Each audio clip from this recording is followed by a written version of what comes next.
जीवन में जब भी तुम्हें लगे कि सब खत्म हो गया, जब मेहनत के बाद भी सफलता ना मिले, जब अपने ही तुम्हारा साथ छोड़ दें, तब एक बात हमेशा याद रखना। महाभारत के मैदान में भी अर्जुन अकेला महसूस कर रहा था। और तब श्री कृष्ण ने उसे जीवन का सबसे बड़ा सत्य बताया था। श्री कृष्ण कहते हैं, मनुष्य का अधिकार सिर्फ कर्म पर है, फल पर नहीं। तुम मेहनत करते जाओ, समय आने पर फल खुद तुम्हारे कदम चूमेगा।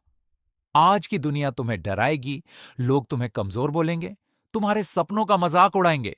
लेकिन याद रखना, जिस इंसान के साथ सत्य और धैर्य होता है, उसे हराने की ताकत किसी में नहीं होती। अगर रास्ता कठिन है, तो समझ लो, मंजिल बड़ी शानदार होने वाली है। सोना भी आग में तपकर ही कीमती बनता है। इसी तरह इंसान भी संघर्ष से महान बनता है। कभी खुद को दूसरों से कम मत समझना, क्योंकि श्री कृष्ण कहते हैं, हर इंसान के अंदर एक अद्भुत शक्ति छुपी होती है। जरूरत सिर्फ खुद पर विश्वास करने की है। जब पूरी दुनिया तुम्हारे खिलाफ हो जाए, तब शांत रहना सीखो, क्योंकि तूफान हमेशा मजबूत पेड़ों की परीक्षा लेते हैं, कमजोर पौधों की नहीं।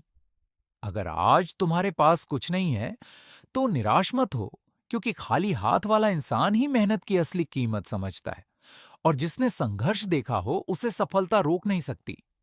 श्री कृष्ण कहते हैं, क्रोध को शांत करो, डर को अपने मन से निकाल दो और अपने लक्ष्य पर ध्यान लगाओ, क्योंकि जो इंसान अपने मन को जीत लेता है, वो पूरी दुनिया जीत सकता है।